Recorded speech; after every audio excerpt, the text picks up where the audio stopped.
आज के studio lecture में हम फोटो इलेक्ट्रिक इफेक्ट पर आधारित एक्सपेरिमेंट को स्टडी करेंगे और साथ ही साथ हम ये भी देखेंगे कि इसको किस तरीके से किया जाता है और इसके जो भी रिजल्ट्स हैं इसकी व्याख्या मैं साथ ही साथ इस स्टूडियो लेक्चर में आपको बताता रहूंगा। तो स्टूडेंट्स, पिछले वीडियो लेक्चर में मैंने आपको एक बात बताई थी कि जब भी कोई लाइट किसी मेटल के सरफेस पर इंसिडेंट होती है तो इस मेटल का इलेक्ट्रॉन यदि वर्क फंक्शन या पोटेंशियल बैरियर वर्क फंक्शन या पोटेंशियल बैरियर के जितनी ऊर्जा ग्रहण कर ले तो ये इलेक्ट्रॉन इस मेटल के सरफेस से बाहर निकल जाता है। लेकिन स्टूडेंट्स, बाहर निकलने वाले इलेक्ट्रॉन्स की जो एनर्जी होती है वो सेम नहीं होती, यानी कि जो इलेक्ट्रॉन बाहर निकल रहे हैं उनकी एनर्जी अलग अलग होती है। उनकी एनर्जी जो है 0 से लेकर और एक फिक्स एनर्जी के मैक्स तक हो सकती है। इसका मतलब यह है कि आप इसको इस तरीके से विजुलाइज कर सकते हो स्टूडेंट्स कि ये एक चैम्बर है और इस चैम्बर में बहुत से लोग हैं। जैसे इस चैम्बर को खोला जाता है तो सारे के सारे लोग बाहर निकलते हैं। कुछ लोग बहुत स्पीड से भागते हैं तो कुछ लोग बहुत स्लोली भागते हैं। इस प्रकार से जो इलेक्ट्रॉन इस मेटल से बाहर निकलते हैं उनमें से कुछ इलेक्ट्रॉन ऐसे होंगे जिनकी काइनेटिक एनर्जी बहुत कम होगी, यानी वो बहुत धीमे धीमे भाग रहे हैं, और कुछ इलेक्ट्रॉन ऐसे भी होंगे जिनकी काइनेटिक एनर्जी बहुत ज्यादा होगी, यानी कि बहुत तेज गति से भाग रहे हैं। इससे उनकी एनर्जी जो है 0 से लेकर के मैक्स तक है, कुछ भी हो सकती है। अब जो इलेक्ट्रॉन मेटल की सरफेस के आसपास जो इलेक्ट्रॉन मेटल की सरफेस के आसपास निकलते हैं वो उन इलेक्ट्रॉन्स की काइनेटिक एनर्जी बहुत ज्यादा होती है, Kmax। यानी वो इलेक्ट्रॉन जो मेटल की सरफेस के जस्ट नीचे से निकलते हैं उनकी काइनेटिक एनर्जी बहुत ज्यादा होती है। लेकिन जो इलेक्ट्रॉन मेटल की सरफेस के काफी अंदर से बाहर निकलते हैं उन इलेक्ट्रॉन की एनर्जी काफी कम होती है।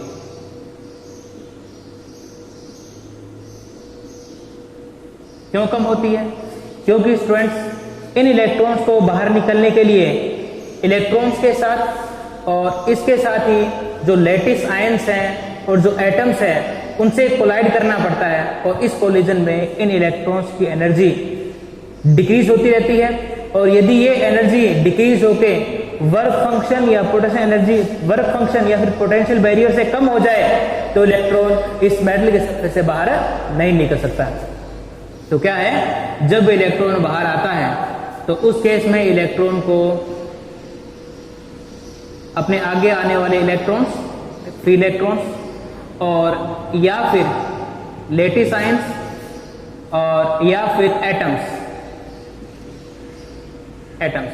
इन तीनों से कोलाइड करना पड़ता है, इन तीनों से टक्कर करनी पड़ती है। इलेक्ट्रॉन इन तीनों से टक्कर करता हुआ जब आगे की तरफ बढ़ता है तो इसकी एनर्जी कम हो जाती है। यदि एनर्जी वर्क फंक्शन या पोटेंशियल बैरियर से कम हो जाए तो इलेक्ट्रॉन मेटल के सरफेस से बाहर नहीं निकल सकता। यदि एनर्जी इस वर्क फंक्शन या पोटेंशियल बैरियर के इक्वल हो तो क्या होगा, जस्ट मेटल के सरफेस से बाहर निकल जाएगा, लेकिन उसकी काइनेटिक एनर्जी लगभग 0 के इक्वल होगी। यदि इलेक्ट्रॉन की एनर्जी वर्क फंक्शन या फिर पोटेंशियल बैरियर से ज्यादा हो तो इलेक्ट्रॉन की काइनेटिक एनर्जी मैक्सिमम होती है। और कब होती है कि जब इलेक्ट्रॉन इस मेटल के सरफेस से जस्ट आसपास से निकले, यानी इस मेटल के सरफेस से जब नीचे वाला इलेक्ट्रॉन है, जो जस्ट नीचे वाला इलेक्ट्रॉन है, जब वो बाहर निकलेगा तो उसकी एनर्जी काफी ज्यादा होगी, क्योंकि उस इलेक्ट्रॉन को इन तीनों से टक्कर करने की आवश्यकता नहीं पड़ेगी और जिस कारण से उसकी एनर्जी हो जाएगी। यदि मान लेते हैं कि फोटोन की एनर्जी hν है और इलेक्ट्रॉन को इस मेटल के सरफेस से बाहर निकलने के लिए आवश्यक एनर्जी वर्क फंक्शन hν0 के इक्वल है, तो ये जो बाहर निकलने वाले इलेक्ट्रॉन की एनर्जी हो जाएगी Emax। कितनी हो जाएगी? hν फोटोन की एनर्जी माइनस hν0, यानी कि इस मेटल के सरफेस से बाहर निकलने के लिए आवश्यक एनर्जी, राइट। यदि इलेक्ट्रॉन नीचे वाली सतह से यानी इस सतह के काफी नीचे से बाहर निकल रहा है तो उसकी एनर्जी जो है उसमें ये तो होगा ही होगा, साथ में इन टक्करों के कारण जो एनर्जी में लॉस होगा वो भी इसमें इंक्लूड हो जाएगा। ये अपने मान लेते हैं कि टक्करों के कारण लॉस होने वाली एनर्जी।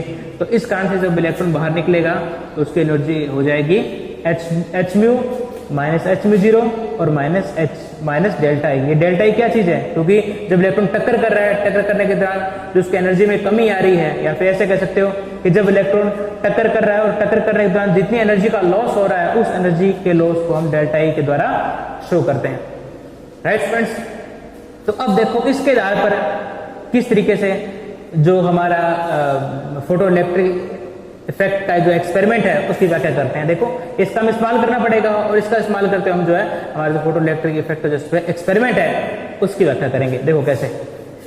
सबसे पहले तो मैं एक्सपेरिमेंटल सेटअप में एक ट्यूब होती है और इस ट्यूब के एक एंड पर एक वैक्यूम पंप लगा रहता है।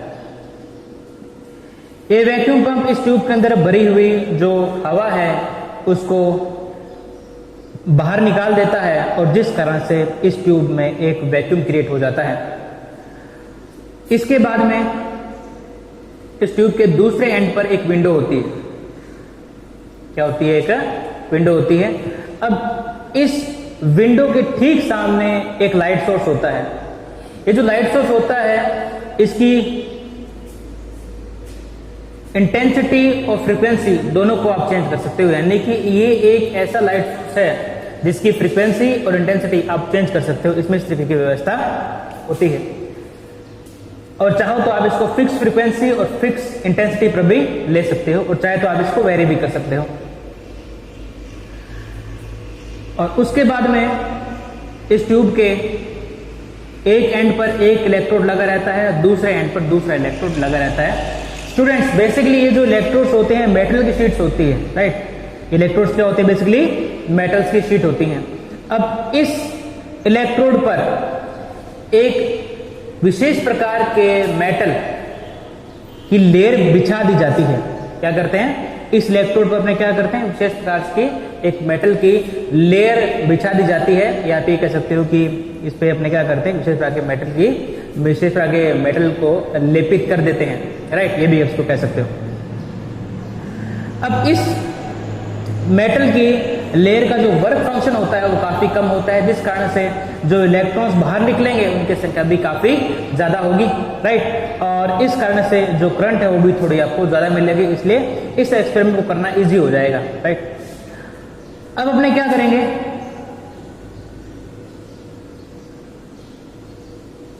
कि इन दोनों इलेक्ट्रोड्स को एक कम्यूटेटर से जोड़ देंगे। क्या ये कम्यूटेटर?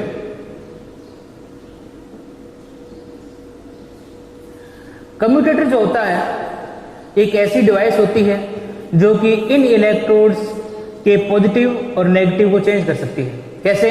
यदि ये इलेक्ट्रोड बैटरी के पॉजिटिव जुड़ा हुआ है और ये इलेक्ट्रोड बैटरी के नेगेटिव जुड़ा हुआ है तो कम्यूटेटर की सहायता से आप इस पॉजिटिव को नेगेटिव में कन्वर्ट कर सकते हो और इस नेगेटिव को पॉजिटिव में कन्वर्ट कर सकते हो। कहने का मतलब ही है इस इलेक्ट्रोड को आप कम्यूटेटर की सहायता से बैटरी के पॉजिटिव से जोड़ सकते हो और नेगेटिव से भी जोड़ सकते हो। ठीक इसी प्रकार से इस कम्यूटेटर की सहायता से आप इस इलेक्ट्रोड को बैटरी के पॉजिटिव से भी जोड़ सकते हो, बैटरी के नेगेटिव से भी जोड़ सकते हो। अब इस कम्यूटेटर में 6 पॉइंट्स होते हैं।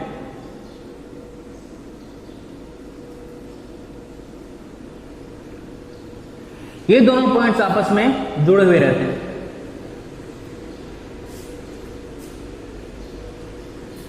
इन दोनों पॉइंट्स को हम एक रियोस्टेट से जोड़ देते हैं। रियोस्टेट, स्टूडेंट्स मैं आपको एक चीज बता दूं कि वैसे जो रियोस्टेट होता है उसका काम करंट को कंट्रोल करने का होता है, इसलिए हम इसको धारा नियंत्रक भी बोलते हैं। लेकिन इसी के साथ इसकी एक प्रॉपर्टी और है। क्या प्रॉपर्टी है इसकी? कि ये करंट के साथ साथ वोल्टेज को भी चेंज कर सकता है या वोल्टेज को भी डिवाइड कर सकता है। तो इस यहाँ पर अपने इस रियोस्टेट को एक प्रकार से वोल्टेज डिवाइडर के रूप में काम लिया है, यानी कि इसके अलग अलग पार्ट पर जो वोल्टेज होगी वो अलग अलग होगी, जिस कारण से आप इन दोनों इलेक्ट्रोड्स के बीच की वोल्टेज को चेंज कर सकते हो। देखो अब इस रियोस्टेट कार्य प्रणाली को समझने के लिए हम क्या करेंगे। देखो आपको पता है कि ये एक रियोस्टेट है, आपने ये लैब में देखा होगा, और इस रियोस्टेट के सिलेंड्रिकल पार्ट पर इस तरीके के वायर्स होते हैं, नाइक्रोम के या कांस्टेंट या मैग्नीन के बने हुए कुछ वायर्स होते हैं।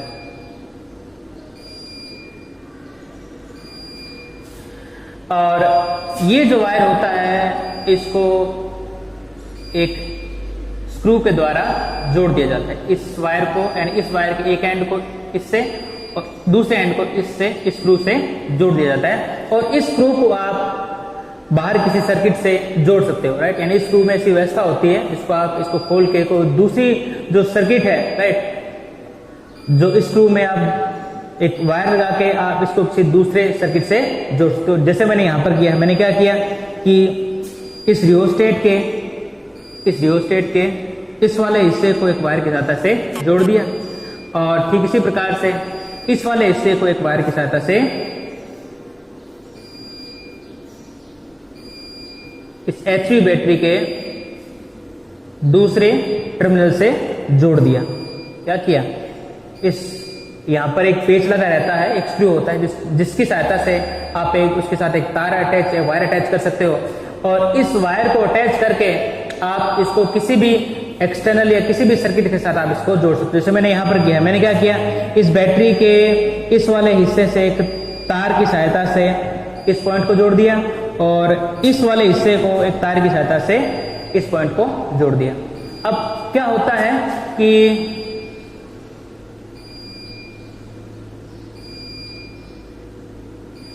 इस रियोस्टेट के ऊपरी हिस्से पर एक स्लाइडर लगा रहता है। क्या रहता है, एक स्लाइडर लगा रहता है।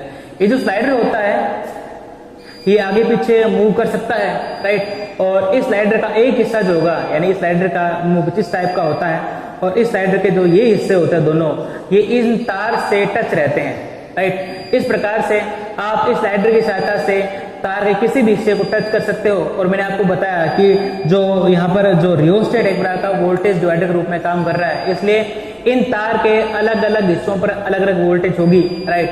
तो आप इस स्लाइडर की सहायता से इन तारों के किसी भी वोल्टेज को सिलेक्ट कर सकते हो। यदि आप स्लाइडर को आगे करोगे तो वोल्टेज बढ़ जाएगी, पीछे करोगे तो वोल्टेज कम हो जाएगी, राइट। अब मैंने क्या किया, इसको मैंने जोड़ दिया प्लस से, इसको मैंने जोड़ दिया माइनस से, राइट। अब फ्रेंड्स एक बार आप ध्यान रखें कि जो रियोस्टेट होता है उसको आप एज ए वोल्टेज डिवाइडर भी काम ले सकते हो। तो अब क्या है कि जैसे इस स्लाइडर को आप पॉजिटिव की तरफ बढ़ाओगे तो वोल्टेज कम हो जाएगी, यदि आप इसको नेगेटिव की तरफ बढ़ाओगे तो वोल्टेज बढ़ जाएगी। और इस स्लाइडर के साथ एक स्क्रू जुड़ा रहता है, राइट, और इस स्क्रू की सहायता से आप इस पॉइंट को दूसरे सर्किट में यूज कर सकते हो। जैसे मैंने यहां पर कर रहा हूं, मैं क्या कर रहा हूं, इस स्क्रू से एक वायर जोड़ देता हूं, और इस वायर का जो दूसरा हिस्सा है उसको मैं इस कम्यूटेटर से जोड़ देता हूं, राइट। यानी कम्यूटेटर की इस पिन से मैंने इस स्लाइडर के इस सिरे को जोड़ दिया, या फिर कह सकते हो कि जो कम्यूटेटर है, कम्यूटेटर के इस पिन से मैंने इस स्लाइडर को जोड़ दिया। अब क्या है कि जैसे आप इस स्लाइडर को आगे की तरफ करोगे तो इन पॉइंट्स के बीच की वोल्टेज कम हो जाएगी, राइट। पीछे की तरफ करोगे तो इन पॉइंट्स के जो वोल्टेज है वो बढ़ जाएगी। अब क्या है कि करंट को मेजर करने के लिए मैं एक माइक्रो एमीटर लगा दूंगा। माइक्रो एमीटर लगा दूंगा। क्यों? क्योंकि इस सर्किट में जो फ्लो होने वाली करंट है वो माइक्रो एम्पीयर की है, इसलिए माइक्रो एम्पीयर करंट को मेजर करने के लिए मैंने माइक्रो एमीटर लगा दिया। ठीक इसी प्रकार से इन दोनों पॉइंट्स के बीच की वोल्टेज को मेजर करने के लिए मैं क्या करूंगा, इन दोनों पॉइंट्स के बीच में एक वोल्ट मीटर लगा दूंगा, ये पॉजिटिव और नेगेटिव। अब ये जो वोल्ट मीटर है ये डिपेंड करेगा कि आपने किस तरीके का वोल्ट मीटर यूज किया है। यदि आपने एनालॉग वोल्ट मीटर का इस्तेमाल किया है तो इसकी जो सुई है, इसकी जो निडल है वो आपको वोल्टेज बताएगी, राइट। यदि आपने यहाँ पर डिजिटल वोल्ट मीटर का इस्तेमाल किया है तो आपको पता है कि डिजिटल वोल्ट मीटर में जो उसका जो पैनल है, राइट, जो स्क्रीन है उसकी, उसमें कुछ वोल्टेज आपको कुछ आपको अंक से दिखेंगे। उन अंकों के आधार पर आप ये पता लगा सकते हो कि इसकी वोल्टेज क्या है, राइट। अब आपको ये तो पता ही होगा कि इसमें एक स्क्रीन लगी रहती है और इस स्क्रीन में क्या होता है, कई बार जैसे 100 3 आ गए तो 3100, यानी इनका मतलब यह है कि यदि आप डिजिटल वोल्टमीटर का इस्तेमाल कर रहे हो इसमें 100 आ जाए तो इसका मतलब यह है कि इन दोनों पॉइंट्स के बीच की वोल्टेज जो है वो 100 वोल्ट है, राइट। इस तरीके से आपने ये एक्सपेरिमेंट आपने किया भी होगा और जो कंपोनेंट आपको बता रहा हूँ ये आपने लैब में देखे भी होंगे, इसमें आपको कोई दिक्कत नहीं आएगी। अब क्या करते हैं, इस एक्सपेरिमेंट को करने से पहले ये जो पॉइंट्स होते हैं स्टूडेंट्स, इन दोनों पॉइंट्स को आप की सहायता से जोड़ सकते हो। जैसे आपने पोस्ट ऑफिस बॉक्स में देखा है कि पोस्ट ऑफिस बॉक्स में इस तरीके की होती है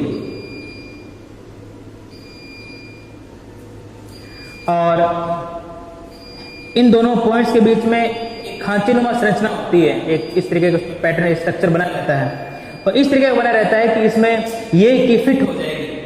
जैसे ही आप इस खांचों में, इन दोनों के बीच में बने हुए खांचों में वो की को फिट कर दोगे तो ये दोनों जो पॉइंट्स आपस में जुड़ जाएंगे। ठीक इसी प्रकार से इन दोनों पॉइंट्स के बीच में बने हुए खांचों में यदि आप की लगा देते हो तो ये पॉइंट्स आपस में जुड़ जाएंगे। तो सबसे पहले हम क्या करेंगे, इन दोनों पॉइंट्स को जोड़ देंगे की सहायता से। अब देखो क्या है, ये हमारा पॉजिटिव है और ये हमारा नेगेटिव है। देखो पॉजिटिव वोल्टेज यहां पर जाएगी और नेगेटिव वोल्टेज यहां पर जाएगी, राइट। इसको हम क्या बोलते हैं, जो इसको कम्यूटेटर, हिंदी में बोलते हैं इसको दिक् परिवर्तक। और यदि आप इन दोनों के बीच में, यदि आप इन दोनों पॉइंट्स के बीच में की लगा देते हो तो क्या हो जाएगा, देखते हैं अभी। तो स्टूडेंट्स यदि आप इन दोनों पॉइंट्स को जोड़ दोगे तो क्या हो जाएगा, देखें। जो आप इन दोनों पॉइंट्स को जोड़ दोगे तो देखो ये जो पॉजिटिव है ये यहां पर जुड़ेगा और ये जो नेगेटिव है आप देखते रहो ये यहां पर जुड़ेगा, राइट। तो इस प्रकार से यदि आप इन दोनों पॉइंट्स के बीच को जोड़ो, यदि आप इन दोनों पॉइंट्स को जोड़ो तो ये जो इन दोनों इलेक्ट्रोड्स के बीच की जो वोल्टेज है वो चेंज हो सकती है।